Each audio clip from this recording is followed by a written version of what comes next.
Let's solve this question. A solid cylinder of radius r rolls without slipping with a center of mass speed v naught is equals to under root gr upon 3 on a horizontal surface with a vertical edge as shown in the figure. Here g is the acceleration due to gravity. At the moment when cylinder loses contact with the surface due to rotation around the corner, the speed of its center of mass is. तो हमें एक solid cylinder दिया गया है of radius R. तो suppose this is our solid cylinder of radius R और उसकी velocity हमें इनिशियल वेलोसिटी दी गई है V not is equals to under root ji R upon 3. Okay, तो ये हमें इनिशियल वेलोसिटी दी है इसके सेंटर ऑफ मास की. हमें पूछा क्या गया है कि at after some time when the cylinder will lose contact with the surface, क्योंकि ये यहाँ पे आने के बाद में रोटेट करेगा इस पॉइंट के अबाउट. तो ये मान लो यहाँ पे था, तो यहाँ से रोटेट होके ऐसे करके रोटेट हुआ है यहाँ पे और ये इस पॉइंट पे आ गया. ठीक है, तो इस रोटेशन की वजह से क्या होगा कि ये इस कांटेक्ट लूज़ कर देगा. यहाँ से कांटेक्ट लूज़ करने का मतलब क्या है कि यहाँ पे जो नॉर्मल फोर्स लग रहा था इनिशियली वो अब ज़ीरो हो जाएगा. तो नॉर्मल फोर्स हम कह सकते हैं normal force is equals to zero, जो कि इस डायरेक्शन में लग रहा था हमारा. ठीक है, नॉर्मल फोर्स ज़ीरो हो जाएगा तब इस पॉइंट पे हम कह सकते हैं कि ये कांटेक्ट लूज़ कर गया. ठीक है, तो यहाँ पे हमारे क्या क्या फोर्सेस लग रहे हैं इस सिचुएशन को अगर आप देखो तो हमारे पास एक mg फोर्स लग रहा है डाउनवर्ड्स, और इस पॉइंट के अबाउट क्योंकि रोटेशन हो रहा है तो ये हमारा रेडियस हो गया बेसिकली रोटेशन का. ठीक है, तो जो रोटेशन जिस रेडियल डायरेक्शन में लग रहा है उस डायरेक्शन में हमें फोर्स का कंपोनेंट निकालना होता है. तो इसलिए हम एक कंपोनेंट जो है इसका mg का ये हम इस डायरेक्शन में लिख सकते हैं. उसको हम कह सकते हैं कि ये जो कंपोनेंट होगा, सपोज ये एंगल हम ले लेते हैं थीटा, तो ये हो जाएगा हमारा mg cos थीटा, और इसके जो परपेंडिकुलर जो कंपोनेंट होगा वो हो जाएगा हमारा mg sin थीटा. ठीक है, और वेलोसिटी भी हमारी इसी डायरेक्शन में होगी, इस परपेंडिकुलर डायरेक्शन में. वेलोसिटी v फाइनल जो होगी वो यही डायरेक्शन में होगी. दूसरा, अगर हम देखें यहाँ से भी अगर इस परपेंडिकुलर ड्रॉ करें तो ये परपेंडिकुलर, ये दोनों लाइन पैरेलल हो गई तो ये एंगल और ये एंगल इक्वल है, तो ये एंगल भी हमारा थीटा हो गया. ठीक है, एक सिचुएशन तो ये है कि हमारा इससे यहाँ से रोटेशन हो रहा है और वो चीज़ हम एनालाइज कर लेंगे. दूसरा, नॉर्मल फोर्स जो है वो ज़ीरो है. तीसरी चीज़ क्या है कि इस पे जितने भी हमारे फोर्सेस लग रहे हैं नॉन कंजर्वेटिव फोर्सेस, उसके वजह से जो वर्क डन हो रहा है वो हमें देखना है कि वो कुछ वर्क कर रहे हैं या नहीं. अगर वर्क नहीं कर रहे हैं वो, तो इसका मतलब हमारी एनर्जी कंजर्व्ड है. तो नॉन कंजर्वेटिव फोर्सेस मान लो सपोज इस सिचुएशन में अगर देखें तो एक ही है जो कि फ्रिक्शन फोर्स, और फ्रिक्शन फोर्स इसमें स्टैटिक फ्रिक्शन है और रोलिंग विदाउट स्लिपिंग का केस है. इसलिए work done by the force of friction is zero, hence the energy is conserved. तो इस सिचुएशन में हम एनर्जी कंजर्वेशन का रूल लगा सकते हैं. ठीक है, अभी एक चीज़ आप ऑब्जर्व कर सकते हो इसमें कि जब इनिशियल कंडीशन थी ये, इससे कुछ नीचे आ गया है, ये हमारा जो सिलेंडर है वो थोड़ा सा नीचे ड्रॉप हुआ है. तो बेसिकली यहाँ पे कुछ हमारी पोटेंशियल एनर्जी थी, वो अगर हाइट डिफरेंस आता है तो हमारी पोटेंशियल एनर्जी में ड्रॉप होता है. ठीक है, तो जो फाइनल पोटेंशियल एनर्जी है हम उसको मान लेते हैं बेस बेसिकली. तो ये जो हमारा सेंटर ऑफ मास है इस पॉइंट पे हम मान लेते हैं हमारा बेस. यहाँ पे हमारी पोटेंशियल एनर्जी ज़ीरो है. ठीक है, तो ये जो सेंटर ऑफ मास है, जो इनिशियल सेंटर ऑफ मास था हमारा, यहाँ पे कुछ ना कुछ एक पोटेंशियल हमारी एनर्जी होगी, क्योंकि ये हाइट h पे है अभी राइट नाउ देखा जाए तो. इनिशियली हाइट h पे था, तो ये हाइट h पता करनी होगी हमें. ठीक है, ये कैसे पता कर सकते हैं? ये हमें पता है कि डिस्टेंस कितना है, ये डिस्टेंस है हमारा r, क्योंकि रेडियस आर है यहाँ पे। और अगर ये डिस्टेंस अगर हम पता कर लें तो हम इजीली ये एच हाइट पता कर सकते हैं, आर माइनस ये वाला डिस्टेंस हो जाएगा। ठीक है, ये डिस्टेंस हमारा कैसे पता कर सकते हैं हम, ये जो डिस्टेंस देख रहे हो आप, ये हमारा आर है, ये भी आर रेडियस है बेसिकली, और ये आर है, ये एंगल थीटा है, तो हम ये इजीली पता कर सकते हैं यूजिंग ट्रिग्नोमेट्री। तो ट्रिग्नोमेट्री से क्या हो जाएगा, ये R cos theta. So H हमारा क्या हो गया, एच आ गया हमारा is equals to R minus R cos theta. Okay, तो H is equals to R into 1 minus cos theta. तो एक तो चीज़ ये आ गई हमारी, ये हाइट में ड्रॉप होगा, ये हम निकाल रहे हैं इसलिए क्योंकि हमें एनर्जी कंजर्वेशन इसमें लगाना है, तो इसलिए हमने हाइट पता कर ली कि कितना हाइट में ड्रॉप हुआ है। ठीक है, दूसरी चीज़ हम कुछ बेसिक चीज़ें लिख लेते हैं कि हमें पता है कि सॉलिड सिलेंडर है, सॉलिड सिलेंडर, तो उसके लिए हमें पता है कि आई क्या हो जाएगा हमारा 1/2 mr²। ये चीज़ भी हमें पता लग गई। ठीक है, तीसरी चीज़ क्या है कि हम यहाँ पे इस जो सिचुएशन में जब ये रोटेशन होगा ये इस पॉइंट के अबाउट, तो वहाँ पे हम हमारा फोर्स इक्वेशन लगा सकते हैं, जिसमें हम कहेंगे कि जैसे इस डायरेक्शन में जो रेडियली इनवर्ड डायरेक्शन है, उस डायरेक्शन में सारे फोर्सेस को इक्वेट करते हैं।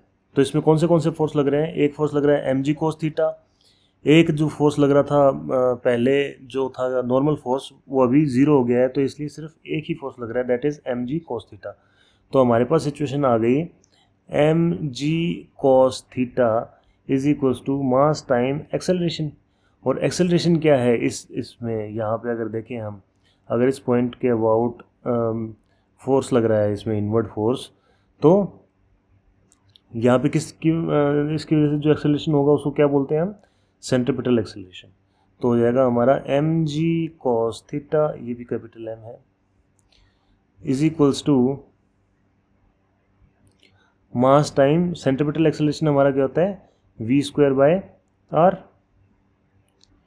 m से हम m कैंसिल कर सकते हैं, और यहाँ से हम इजीली लिख सकते हैं कि v² जो है वो हमारा हो गया gr cos थीटा। तो एक हमारा रिलेशन ये आ गया। ये सारे रिलेशन हम एक बार लिख लेते हैं, इसलिए इसमें क्या है कि आगे ये सारे काम आएंगे हमारे। ठीक है, अब इसमें एनर्जी कंजर्वेशन हम लगाते हैं। हमें पता है कि एनर्जी कंजर्वेशन क्या होता है कि mechanical energy initial is equals to mechanical energy final. ठीक है, मैकेनिकल एनर्जी इनिशियल क्या हो जाएगी, mgh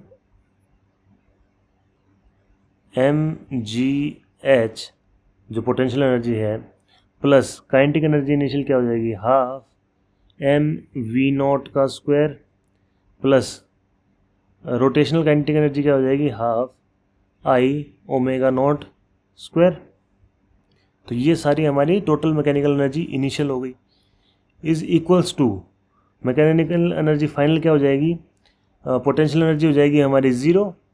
ये हमारी इनिशियल पोटेंशियल एनर्जी थी, इस लेवल को हमने ज़ीरो लेवल माना है, तो ये हो जाएगी zero plus half mv final का square plus half I⍵ final का स्क्वायर। तो ये हमारी कंजर्वेशन ऑफ एनर्जी का एक्सप्रेशन आ गया। इसको अगर हम फर्दर सॉल्व करें तो क्या हो जाएगा, ओमेगा की जगह हम क्या लिख सकते हैं, ओमेगा की जगह v/r, v0/r इस केस में, और यहाँ पे v फाइनल अपॉन r। तो वो करते हैं हम यहाँ पे पहले, तो क्या, और h की वैल्यू रख सकते हैं हम यहाँ, which is r into 1 minus cos theta. तो mg/r 1 minus cos theta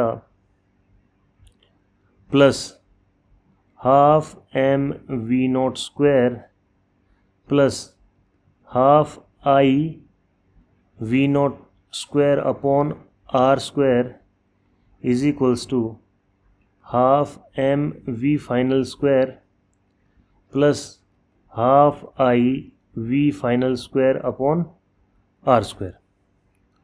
okay, यहाँ पे अगर हम आई की वैल्यू अब रखें, आई की वैल्यू हमें पता है हाफ एम आर स्क्वायर है, तो वो हम रख सकते हैं।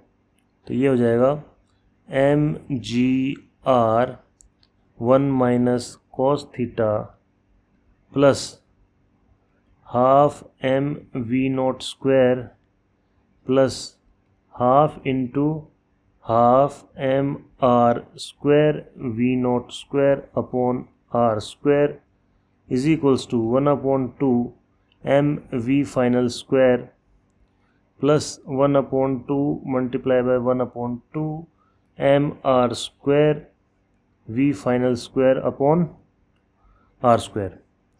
यहाँ पे हम आर स्क्वायर से आर स्क्वायर कैंसिल हो गया, यहाँ भी आर स्क्वायर से आर स्क्वायर कैंसिल हो गया, और हर पूरी इक्वेशन के अंदर हम देख सकते हैं कि मास है, तो मास सारी इक्वेशन से कैंसिल हो जाएगा। बचेगा क्या हमारे पास? हमारे पास बचेगा g R minus g R cos theta plus 1/2 v not square plus 1/4 v not square is equals to 1/2 v f square plus 1/4 v f square. ठीक है, ये क्या हो जाएगा? ये हो जाएगा हमारे पास g R minus g R cos theta plus 3/4 v not square 1/2 v not square plus 1/4 v not square is 3/4 v not square is equals to 3/4 v final squared. Okay, इसको अगर फर्दर सॉल्व करें तो क्या हो जाएगा हमारे पास? G R minus g R cos theta plus 3/4 v naught की वैल्यू हमें क्या पता है, which is g R upon 3, तो लिख सकते हैं हम यहाँ पे, विच इज़ हो जाएगा वी नॉट स्क्वायर हो जाएगा, मतलब V not is under root ji R upon 3, तो वी नॉट स्क्वायर जो हो जाएगा वो हो जाएगा हमारे पास g R upon 3 which is equals to 3/4 v final square. Okay, यहाँ से हम 3 से 3 कैंसिल हो जाएगा। ओके, सो फाइनल एक्सप्रेशन हमारे पास बचेगा g R plus 1/4 g R क्या हो जाएगा? 5/4 g R minus g R cos theta is equals to 3/4 v f square. G R cos theta की जो वैल्यू है वो हमें पता है, हमने निकाल रखी है यहाँ पे। G R cos theta is v final का square, v this is v final because यहाँ पे हम इसका यूज़ किया था। ठीक है, तो v final 5/4 g R minus v final का square is equal to 3/4 v final square. इसको अगर हम सॉल्व करेंगे फर्दर तो क्या आ जाएगा? 5/4 g R is equals to 3/4 v final square plus v final square which is equals to 5/4 g R is equals to 7/4 v final square. यहाँ से 4 कैंसिल हो जाएगा, हमारे पास बचेगा v final square is equals to 5/7 g R और v final हो जाएगा हमारे पास अंडर रूट 5/7 जी आर। तो ये हमारा फाइनल वेलोसिटी आ गई सेंटर ऑफ मास की of this solid cylinder which is option 2। This is the right answer.